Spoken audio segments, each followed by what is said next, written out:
Welcome back. Is there anything in your life that you have been wanting to change or attempting to change and just have not been successful in making that happen? Well, today we're going to talk about how to make change happen in your life.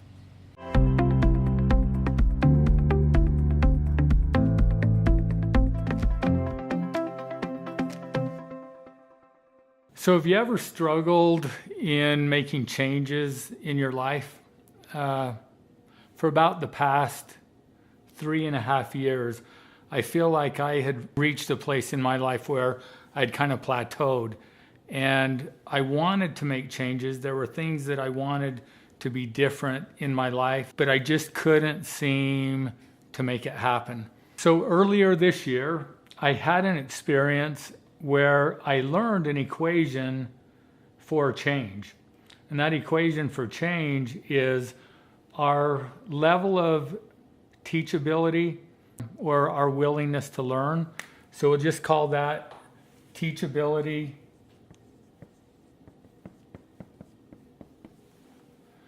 or T. And then the other part of the equation is our willingness to change.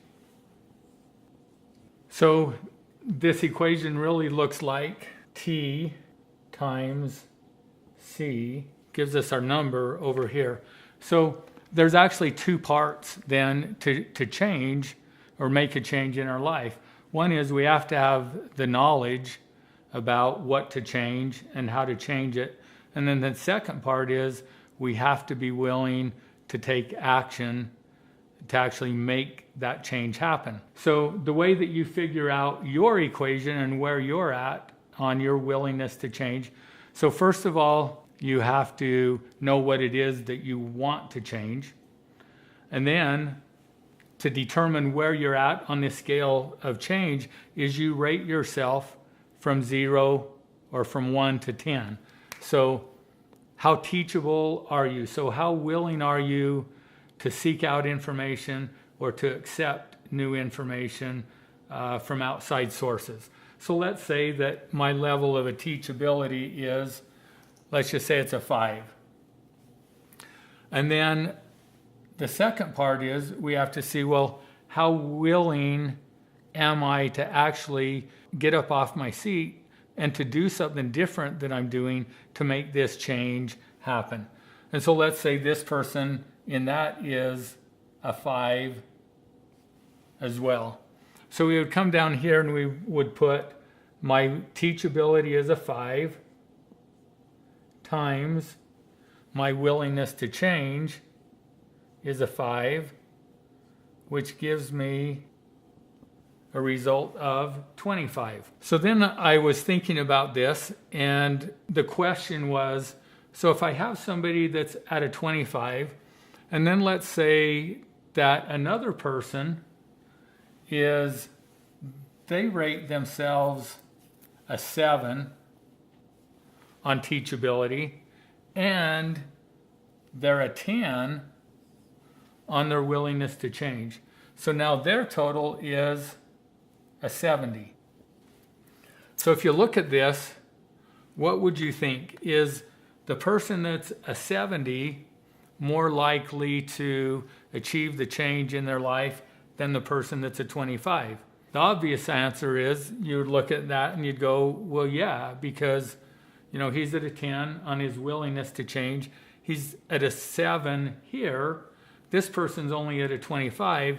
This person is more likely to change than this person. But what's the truth about this equation? So a few years ago, for my 50th birthday, my wife gave me a present to skydive from a plane. It was something that I had always wanted to do, and so she gave me that for my 50th birthday. When I was up in the plane, and it was a tandem jump, so there was a person and we were kind of connected to each other. But when it was our turn, we're about 2 miles high, and the door opens up, and we scoot over to the edge of the door, and there's a little metal plate that's probably about this big outside the door, and I have to get my feet over the edge of the plane, put my feet on that plate, and then stand up and jump out of the plane. So if I am at a 25 on my commitment to change, am I going to jump out of the plane or am I going to stay in the plane? If I'm only 25% committed, I'm not going out of the plane. Well, what if I'm at 70%? Am I going to jump or am I going to still be inside of the plane? The only way I'm going out of that plane is if I'm at 100% commitment to that change. This was a real eye-opener to me because I was of the belief that you can kind of change in increments. It really isn't true. We don't actually make the change until we're all in, until we are 100% committed. So I had an experience at this same time that really brought this home to me. My children, all of my children, had gone to an experience where they did several activities such as walking on glass, breaking a board, breaking an arrow. And they had videoed their experience, and I had watched them on video, and they had encouraged me to go through the same experience. So I need to share with you what was going on in my mind. So I have one son and 4 daughters.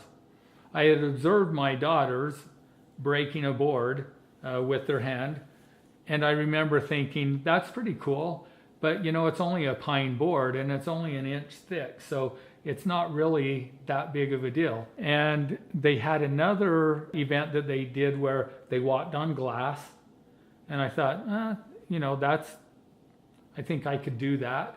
And then they had another experience that they did where they had an arrow, and the point of the arrow was put right here on their throat. The other end was held by a person's hand, and then they would walk into the arrow and break the arrow. So I thought, well, for that arrow to break, it must be a pretty flimsy arrow. And if my daughters can do it, you know, I for sure can do it. Anyway, they convinced me to go to this event and to experience what they had experienced. So let me tell you what happened. It started out by having us do a different experience, which was just to take a balloon and to blow the balloon up and to blow it until it popped. And in my mind, I'm thinking, okay, this isn't that big of a deal. And what they asked us to do is on the balloon to write what our fears are or the things that are holding us back. And so by popping this balloon, it would help us break through or change and accomplish what it is that the fear that is holding us back. So I took the balloon and I started blowing it up, and I got the balloon to where it was pretty big, but it wasn't popping. And then every time I would blow into the balloon and then go to take another breath, the air would come blowing back out of the balloon. And I had blown and blown, and I was listening all around, and other balloons were popping, but I started to have doubts in my own mind of, I may not be able to do this, and what will other people think if I can't do this? But I kept blowing, and I kept blowing, and eventually, finally, the balloon popped. And I was pretty relieved, again, because I was worried, well, what if I can't do this? What does that mean about me, and what will other people think? And so then a little bit later, we had the opportunity to do the breaking the board. And so we were instructed on how to do it and how to hit the board in order to make it break.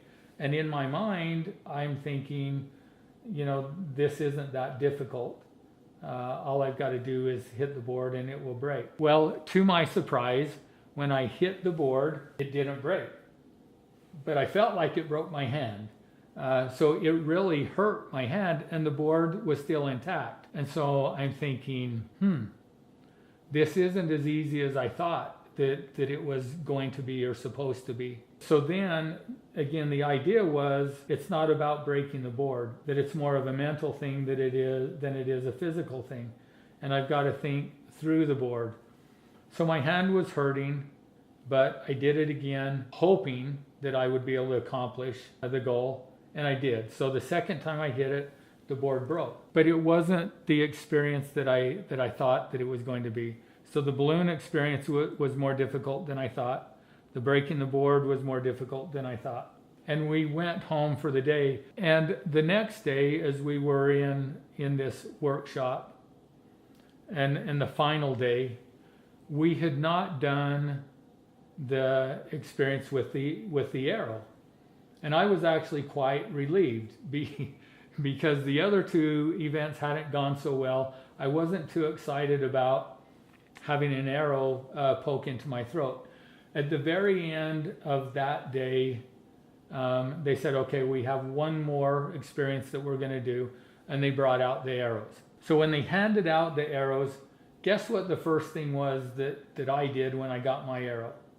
Because in my mind, I had this belief.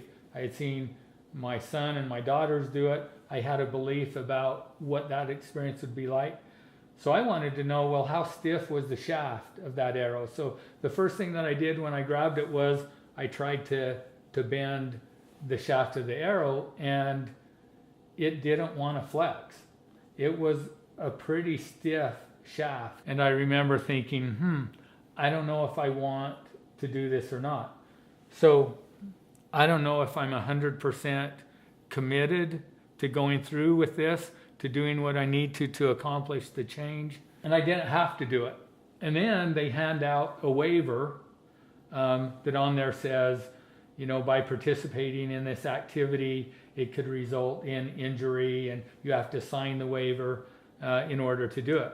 It reminded me of when I parachuted out of the airplane a number of years before, where I had to basically sign my life away, and it said that jumping out of a plane could result in injury and or death. So I had the same thought with this arrow experience, and they explained to us that in order to break the arrow, you have to be 100% committed. So the point of the arrow is placed right here in the soft part of your throat, and then it's held on the other end with somebody's hand. And in my mind, I'm thinking, okay, in order to break this, you have to be all in, which means you step forcefully right in to the arrow.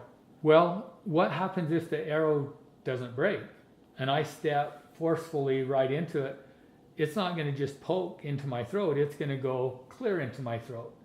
So then I was thinking, well, it probably wouldn't kill me, but it'll probably hurt my voice. I rely on my voice for my job and what I do. I don't know.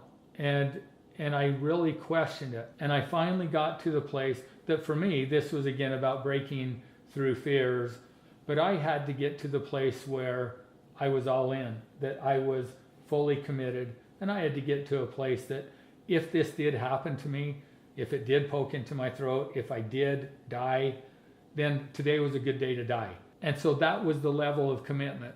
I was at 100%. And so I put the arrow against my throat. It was held on the other end, and I just stepped right into it, and the arrow just snapped. I didn't really even feel it hitting my throat. But here's what I learned from that. Until we are at 100%, we're a 10 on our ability to learn and to take in information, and we're a 10 on our willingness to change. Change doesn't happen. We don't jump out of the plane. We don't break the arrow. We don't lose the weight. We don't start the business. We don't do whatever it is that we want to do to make the change in our life. So I would encourage you to look at what are the changes that you want to make in your life, and then ask yourself, where are you on this equation of change? Are you a 10 on your ability to learn? Are you a 10 on your ability to actually take action? And if you're not, then look at what do you need to do to look at the situation differently, to either decide that you want it more, that you're willing to do whatever it takes to make it happen. And once you do, it'll happen. Change will happen, but not until we get to that 100%. So decide what you want in your life. Decide that you're all in. Be 100% committed to making the change, and go out and do it. I hope that you found today's information useful.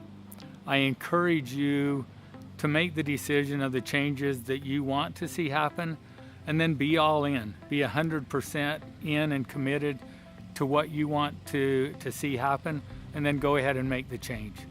Another step that I would recommend is subscribe to our channel, invite your friends, and come back and see us again.